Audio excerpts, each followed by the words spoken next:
My parents refused to watch my twins during emergency surgery, called me a burden, so I cut them off, exposed their lies, and finally reclaimed my life. I grew up in a middle-class family in Colorado.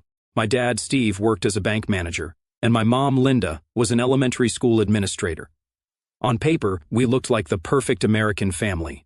Nice house in the suburbs, yearly vacations, 2 kids. But behind closed doors, it was always about my younger brother, Kyle, the star quarterback, straight-A student, the kind of kid parents brag about at neighborhood barbecues. Me. I was the disappointment. Decent at sports, but not exceptional. A BLS student who could have gotten A's if I just applied myself, according to them. After high school, I skipped the college route my parents mapped out and went straight into sales. I worked my ass off, got promoted 5 times in 8 years, and ended up as district sales manager for a major sporting goods company by age 29. I made good money too. I met Sarah at a company event 10 years ago. She was smart, gorgeous, and saw something in me that my parents never did. We got married after 2 years, bought a nice townhouse, and had the twins 3 years later. Life was pretty damn good. Sarah had a great job in marketing, and between the 2 of us, we were living comfortably. Then my parents decided to take early retirement 4 years ago, at age 62. They had some savings, but not nearly enough for the lifestyle they wanted. Golfing, cruises, a new boat, the works. That's when the guilt trip started. We sacrificed everything for you kids. We never got to enjoy life because we were raising you, blah blah blah. Kyle, the golden child extraordinaire, was struggling to get his startup off the ground. Translation: playing entrepreneur while living in mom and dad's basement. So of course Jake, the reliable disappointment, should step up. Before I knew it, I was sending them $3,200 a month, every damn month. Even after Sarah died and left me a single dad, trying to figure out how to raise twins alone while working a high-pressure job. Fast forward to Christmas Eve. My abdomen had been hurting for days, but I ignored it because, well, a single dad with twins and a demanding job doesn't have time to be sick. By the time I finally dragged myself to the ER, the pain was unbearable. The doctor took one look at me and ordered immediate tests. Diagnosis: ruptured appendix with severe infection spreading. I needed emergency surgery, ASAP. Pretty terrifying when you're the only parent your kids have left. So, I did what any reasonable person would do. Called my parents to watch the kids while they cut me open. Biggest mistake of my life. Mom's face on the video call was like I'd asked her to walk barefoot over broken glass. "Don't you dare ask us to cancel our plans again. We've had these Rolling Stones tickets for months," she practically screamed. I could see the decorations in their living room, all festive for Christmas Eve. Dad jumped in. "You're becoming a real pain in our ass, Jake. We're retired now. We deserve to enjoy our lives without your constant problems." I couldn't believe what I was hearing. These were the same parents I'd been sending $3,200 to every damn month for 4 years, even after Sarah died. I kept paying their mortgage and bills while I was drowning in funeral costs and trying to figure out how to be a single dad. Alex looked up at me from where he was playing with the hospital toys, his little face confused. "Is Grandma mad?" he asked. Amelia was too busy coloring to notice. "Thank God. Nobody, buddy. Grandma's just busy," I lied, turning away so he wouldn't see my face. This nurse named Mark saw me sitting there stunned and gave me a nod of understanding. Tall guy, former military from the look of him. He'd been checking my vitals earlier and must have overheard. "Need a hand with the kids?" he asked quietly after I ended the call. I just nodded, unable to speak past the lump in my throat. My cousin Olivia runs a professional child care service that specializes in emergency situations. "Let me call her for you." First time a complete stranger showed more compassion than my own flesh and blood. Right then, something inside me just snapped. I'm not a confrontational guy. Usually I'm the guy who lets things go, who tries to keep the peace, the guy who's been sending his parents money for years despite their constant criticism. But in that moment, with pain ripping through my abdomen and my kids looking scared in a hospital room on Christmas Eve, I was done. The doctor came in to tell me they were prepping the operating room. "We need to get you into surgery within the hour," he said, looking concerned. "The infection is severe. You'll be under general anesthesia, and recovery will take several weeks at minimum." "What are the risks?" I asked, thinking about the twins. He hesitated. "With the level of infection we're seeing, there are significant risks. Sepsis is our primary concern. I don't want to alarm you, but this is a serious situation. In other words, I could die. My kids could become orphans, and my parents couldn't be bothered to miss a concert." When the nurse left to get pre-surgery meds, I grabbed my phone and sent 2 messages through the haze of pain. First one to my bank, canceling all future transfers to my parents. Second one to my parents. I will no longer be providing financial support. My children and I deserve better than being your afterthoughts. Don't contact me again. Not going to lie, it felt liberating. Like I was finally standing up for myself after a lifetime of being second best to my brother Kyle, their golden child who could do no wrong. The next hour was a blur of activity. Olivia arrived, a no-nonsense woman in her 40s, who immediately connected with the twins. She showed them a bag of toys and books she'd brought, and got them settled in the corner of the room, while the medical staff prepped me for surgery. "Don't worry about your little ones," she assured me. "I've got extensive background checks, 20 years of childcare experience, and my own daycare center. They'll be safe with me until you're recovered." I remember being wheeled into the operating room, the lights impossibly bright overhead. I remember thinking about Sarah, wondering if I might see her soon. I remember being terrified that my children might grow up without either parent, then nothing but darkness. I woke up what felt like days later, my mouth dry as sandpaper, my abdomen feeling like I'd been gutted, like a fish, which in a way I had been. The surgery had taken nearly 4 hours. The infection was worse than they initially thought, and they'd had to remove my appendix and clean out a significant portion of my abdominal cavity. "You're lucky," the doctor told me during his rounds. "Another day, and we might have lost you to sepsis." After the fog of anesthesia wore off, I noticed my phone blinking on the bedside table. I reached for it, wincing as the movement pulled at my stitches. 31 missed calls, 47 text messages, 16 voicemails. Want to guess what they were freaking out about? Not whether their son survived major surgery, not how their only grandkids were doing. Nope. They were losing their minds about their mortgage payment and some non-refundable Alaskan cruise tickets they'd bought. Dad's last message said it all. "You can't just cut us off like this. We've planned a cruise next month, and the tickets are non-refundable. Like seriously, I might have died on that operating table, and he's worried about a cruise." I scrolled through the texts, each one making me more certain I'd made the right decision. "Mom, Jake, please call us back. We need to discuss this monthly transfer issue." "Dad, this is completely irresponsible. We have financial obligations." "Mom, we've already told our friends about the cruise. We can't cancel now." "Dad, after everything we've done for you, this is how you repay us by leaving us high and dry." What exactly had they done for me recently? Refused to help when I was literally fighting for my life. Treated my kids like they were inconveniences rather than their only grandchildren. Interestingly, there was also a text from Kyle. "Hey bro, Mom and Dad just told me you were having some routine procedure. What's going on? Why are they freaking out about money?" Turns out they'd lied to him about how serious my situation was. Typical manipulative. I decided to tell Kyle everything. For years I'd kept my mouth shut about how differently our parents treated us. I didn't want to come across as the jealous older brother. But now, still groggy from surgery and with a 10-inch incision across my abdomen, I didn't have the energy to protect their image anymore. I sent Kyle a long text explaining everything. The emergency surgery, the life-threatening infection, their refusal to help with the kids, the years of financial support I'd been providing, all of it. Then I put the phone down and closed my eyes, exhausted by even that small effort. When I woke up again, Olivia was there with the twins. They were coloring quietly in the corner, and she was organizing what looked like medicines and care instructions with a hospital social worker.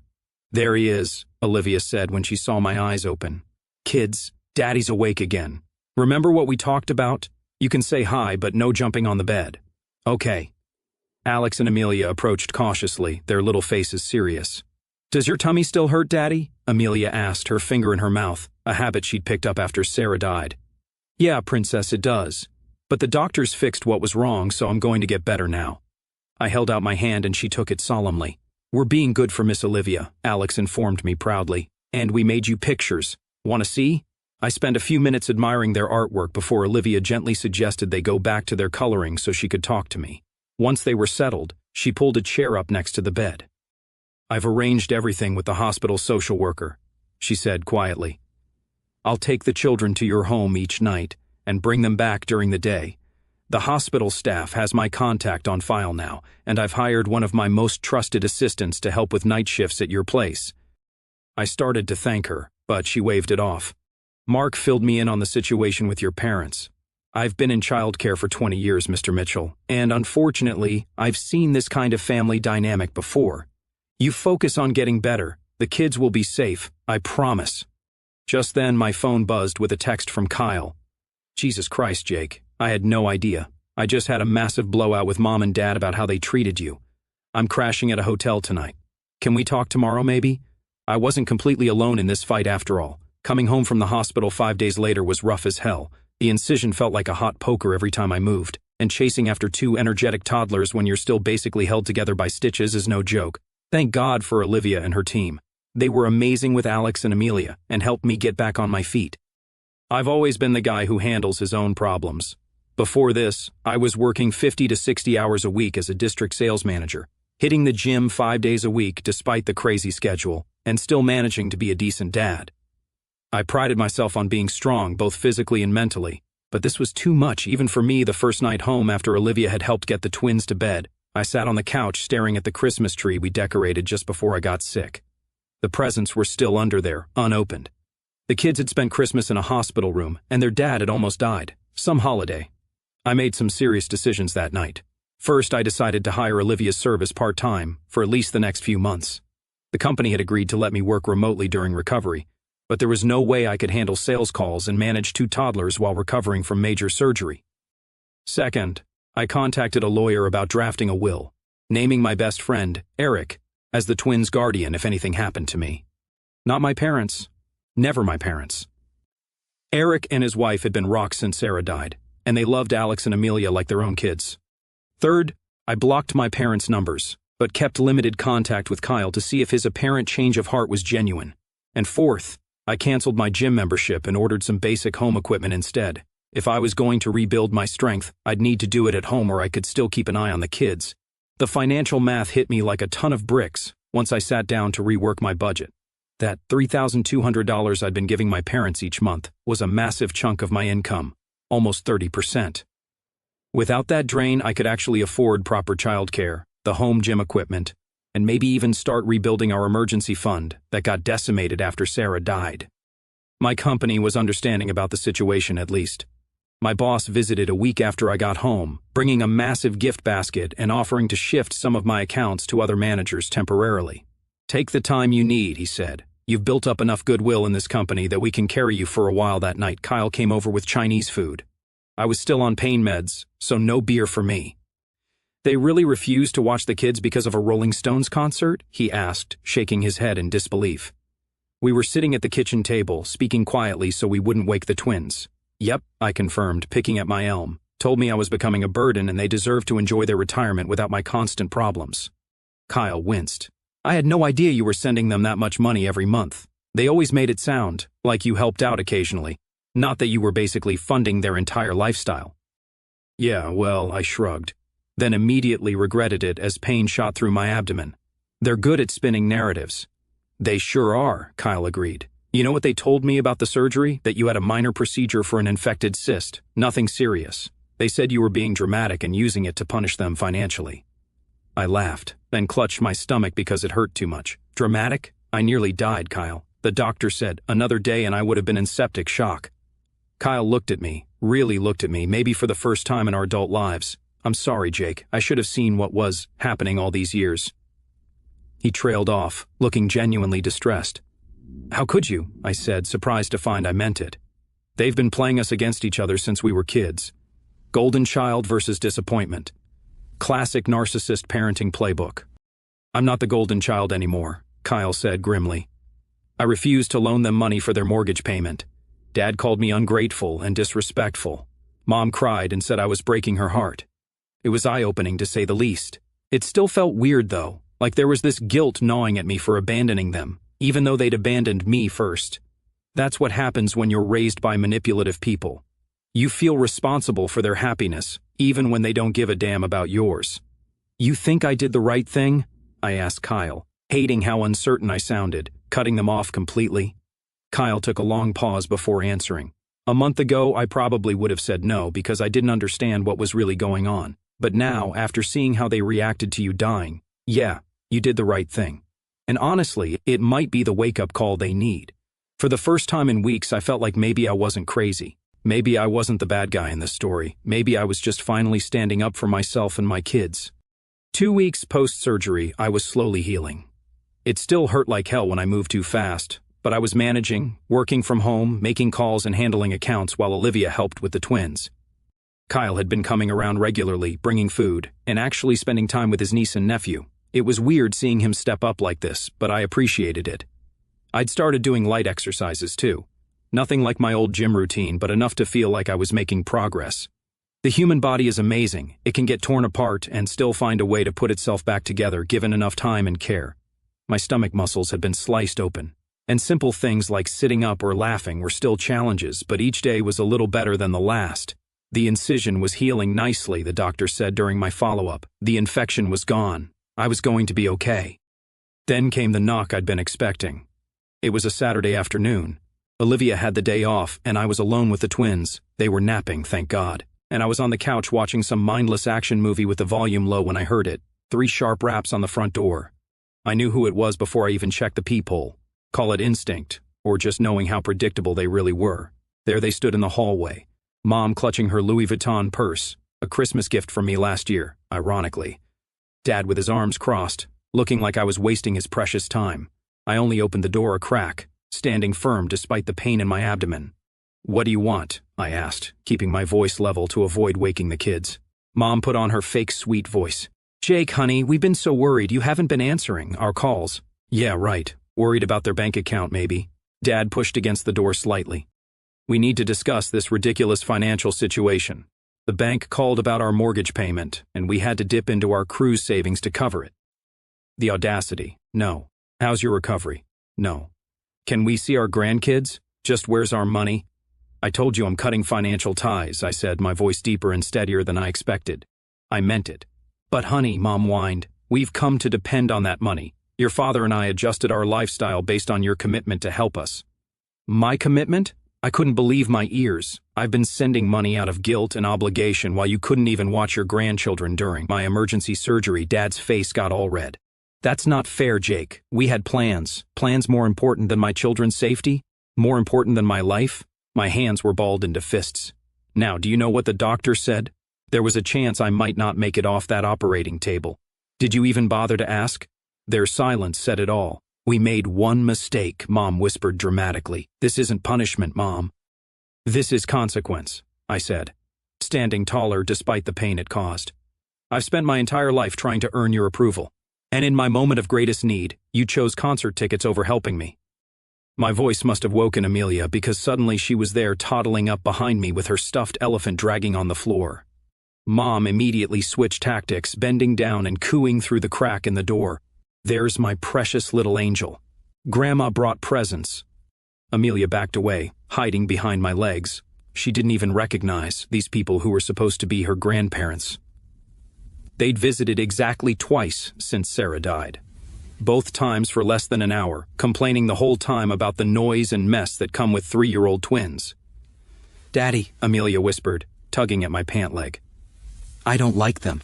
Out of the mouths of babes, right?" I closed the door in their faces, fighting the urge to put my fist through the wall. The effort of standing that long had exhausted me, and I could feel a dull throb starting around my incision. Great. Just what I needed. "Come on, princess," I said to Amelia, picking her up carefully to avoid straining my stomach muscles. "Let's go wake up your brother and make some cookies." "Chocolate chip?" she asked hopefully, already forgetting about the strangers at the door. "Is there any other kind?" The next morning, they returned with reinforcements. My Uncle Pete, playing family peacemaker. Uncle Pete had always been my dad's yes man, following him around like a shadow since they were kids. "Jake, buddy, let's be reasonable," he called through the door. I'd installed a security camera after yesterday's visit, so I watched them on my phone without bothering to get up. "Your parents are struggling without your help. They managed their finances for decades before I started helping them," I replied through the intercom I'd set up. Another post-Sarah security measure. "They chose early retirement knowing their savings weren't adequate." Mom's voice broke. "We made those decisions because you promised to help us. We've had to cancel our cruise, and now we might lose the house. When did I ever promise lifetime support?" I had offered to help temporarily after Dad's company downsized and offered early retirement packages. But somehow that had morphed into a permanent arrangement that was apparently more binding than actual contracts. "I'm sorry you're having financial difficulties," I said, sounding calmer than I felt. "But I have 2 children to support on a single income, and I'm recovering from major surgery. My priorities have to be my kids and my health. This is because of that concert, isn't it? Dad's voice was angry now. You're punishing us over one mistake. No, I'm protecting myself and my children from people who've repeatedly shown that they don't value us, I corrected him. Now please leave before I call the police and report you for harassment. That got them moving, though not without Mom's tears and Dad's muttered threats about family responsibility. Later that day, Dad sent a group email to our entire extended family about how I abandoned them in their time of need after they sacrificed everything for me. Conveniently left out the part where they refused to help during my life-threatening surgery. But their plan backfired spectacularly. My cousin Mike replied to all, "Uncle Steve, didn't you just buy that fancy boat last month?" And Aunt Linda, "Wasn't that a new diamond tennis bracelet you were showing off at Thanksgiving?" Other family members started messaging me privately asking for the real story. Even Uncle Pete called after learning the truth. "I had no idea about your surgery. They told me you were just being difficult about some routine procedure." With Kyle's help, I sent one simple response to the family thread. I recently underwent emergency surgery with significant risk of complications. My parents refused to watch my children during this time because they had concert tickets. I'm now focusing on my recovery and caring for my twins without additional stress. The support that followed was unexpected. Mike's wife dropped off home-cooked meals. My cousin from Ohio, who I barely knew, offered free childcare when she was in town. Kyle started spending weekends with us. Mark from the hospital connected me with a support group for young widowed parents. One night, about 3 weeks after surgery, I sat on the back porch of our townhouse after putting the kids to bed. It was cold, but I needed the fresh air.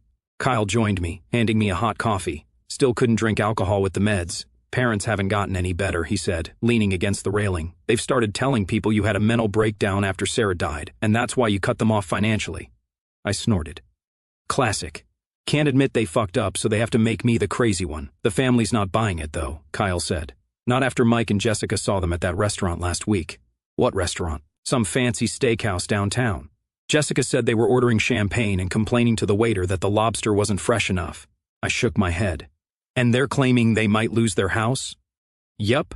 Jessica asked Dad about it directly. Said if things were that bad, maybe they shouldn't be eating at places where dinner for two runs over $300. The more stories I heard, the more certain I became that cutting them off had been the right decision. For years I'd been their ATM, not their son. And now that the money tap was turned off, the mask was slipping. For the first time since Sarah died, I didn't feel like I was fighting the world alone. I had Kyle. I had extended family who were starting to see the truth. I had the support group Mark had connected me with. Other single parents who understood what I was going through in a way no one else could. Mom and Dad's financial situation went downhill fast once their primary source of income, me, dried up.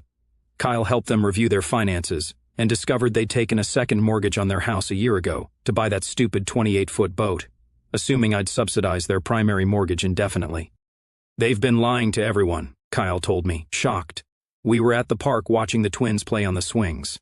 I was finally well enough for short outings, though I still tired easily. They're not destitute, just overspent. They'd be fine if they sold the boat and the Florida timeshare. "How bad is it really?" I asked, waving at Amelia as she called for me to watch her go down the slide.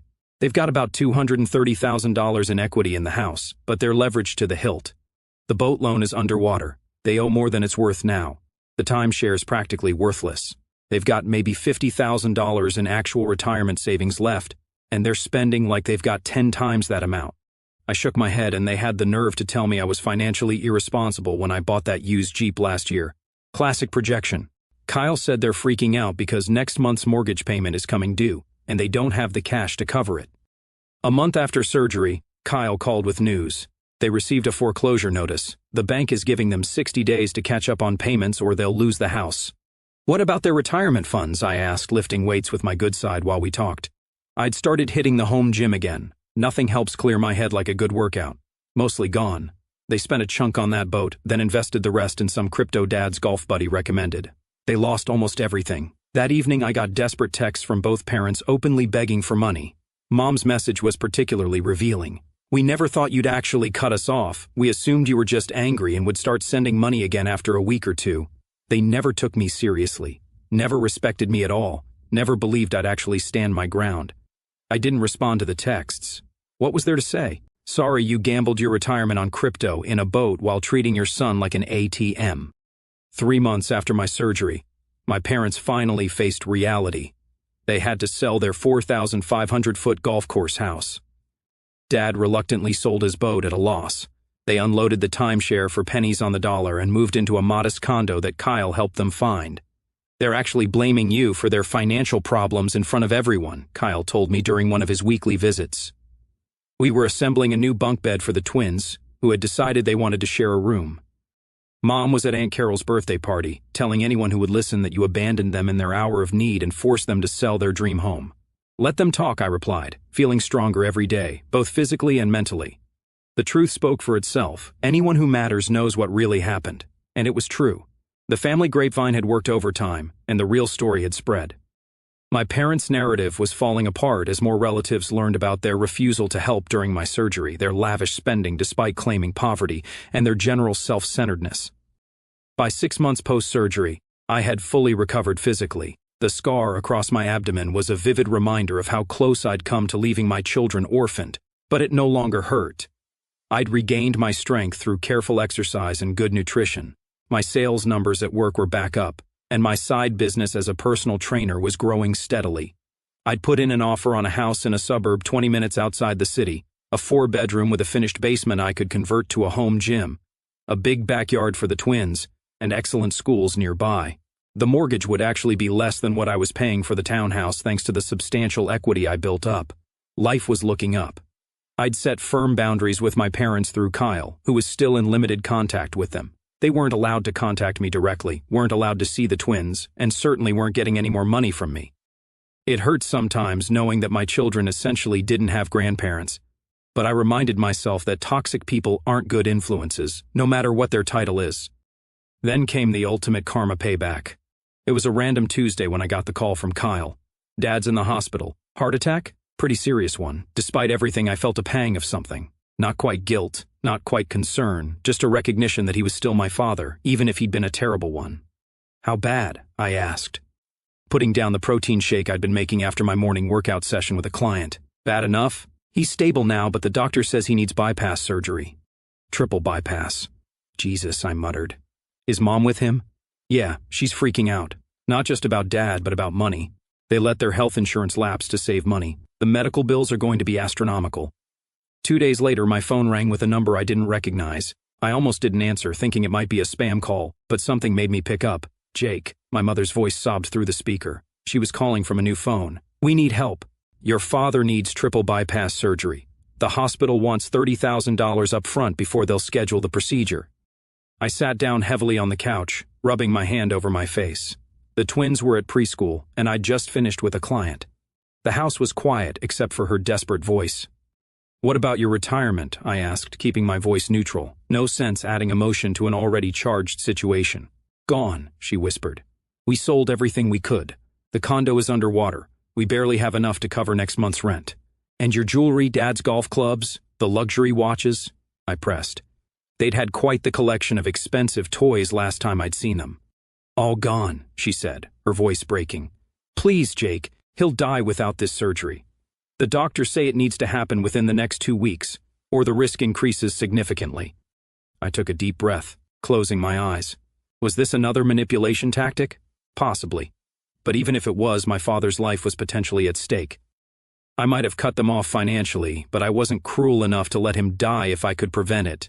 "I'll come to the hospital tomorrow," I said finally. "We can talk then." "Oh, thank God," she breathed. "I knew you wouldn't abandon us completely." I hung up without responding to that little jab. Some things never change. The next day, I arranged for Olivia to pick up the twins from preschool and watch them for a few hours while I drove to Denver General. I hadn't been back to a hospital since my own stay a year ago, and the antiseptic smell brought back unpleasant memories as I made my way to the cardiac unit. When I walked into that hospital room, it was like looking at strangers. Dad looked 20 years older, gray and diminished in the hospital bed. Tubes ran from his arms and monitors beeped steadily beside him. Mom's designer clothes were replaced with what looked like Walmart clearance items. Her hair was its natural gray instead of the professional dye job she'd maintained for decades. "Thank God you're here." Mom rushed over, attempting to hug me. I sidestepped smoothly, maintaining distance. "We need $30,000 for the surgery deposit and probably another $50,000 for aftercare and rehabilitation. No hello, no how are you, no how are the kids." just straight to the money. Dad spoke up weakly from the bed. I know we've had our differences, but this is life and death. I looked at him for a long moment. He did look genuinely ill, his skin sallow, his breathing labored. The monitors told the story of a heart struggling to do its job. Remember when I was facing life and death? I said quietly. When my appendix ruptured and I needed emergency surgery. When I asked you to watch your grandchildren because there was a chance I might not survive. The room went silent except for the steady beeping of the heart monitor. You told me I was a burden, I continued, my voice calm. You chose concert tickets over your son's life, over your grandchildren's well-being. That was different, Mom started, her hands twisting nervously.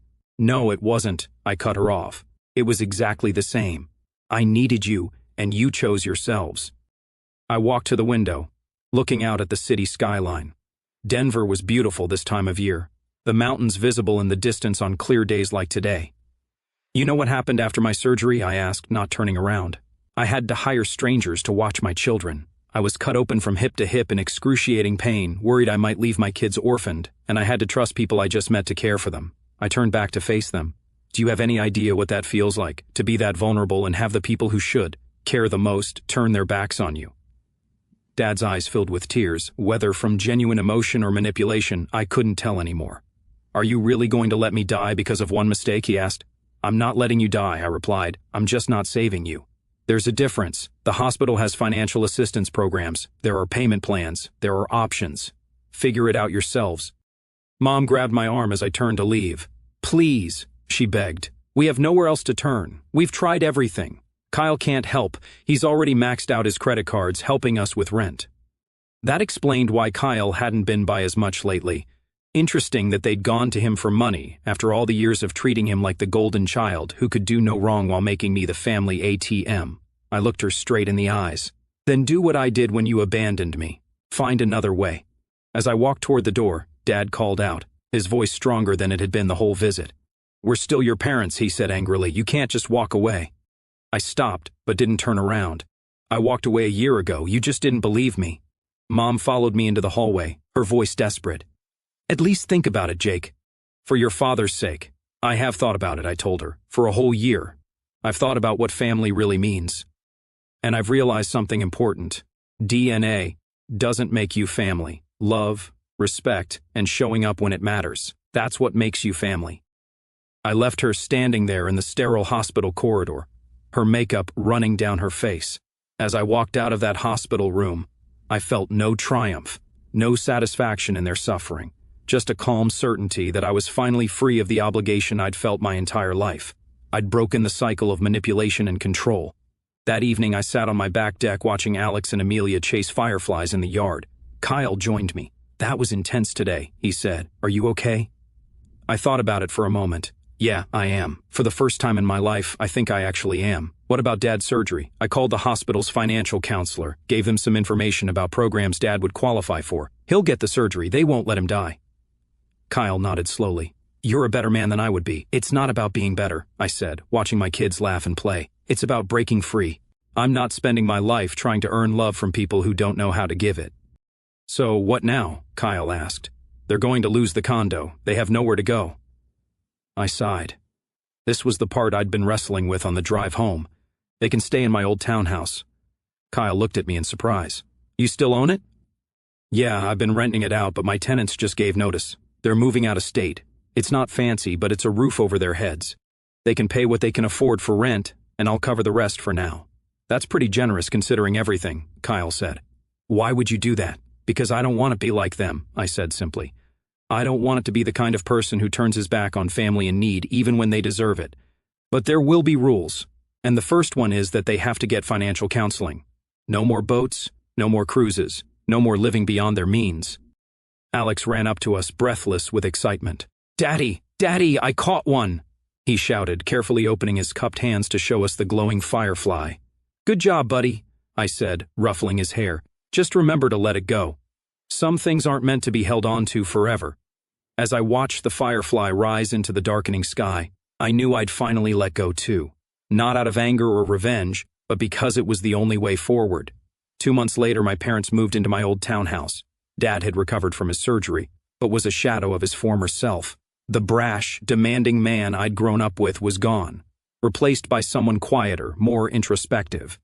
Mom had taken a part-time job at a department store to help make ends meet. Probably the first real job she'd had in decades. They were following the rules I'd laid down, attending financial counseling, living within their means, no more luxury purchases. They'd sent cards and small gifts to the twins on their birthday, things they could actually afford. Kyle reported that they seemed genuinely chastened by their fall from grace. I still wasn't ready to see them in person. Maybe someday, but not yet. The wounds were still too fresh, the betrayal too deep. But I was no longer consumed by anger or resentment. I'd learned that the best. Revenge wasn't cutting them off or watching them suffer. It was building a life so full and rich that their absence barely registered. Whether my parents ever truly changed didn't matter anymore. I'd already transformed from a son desperate for approval into a father strong enough to show his children what real love looks like. I'd found my voice, set my boundaries, and created a life that worked for me and my kids. And that, more than anything, was worth every painful step of the journey.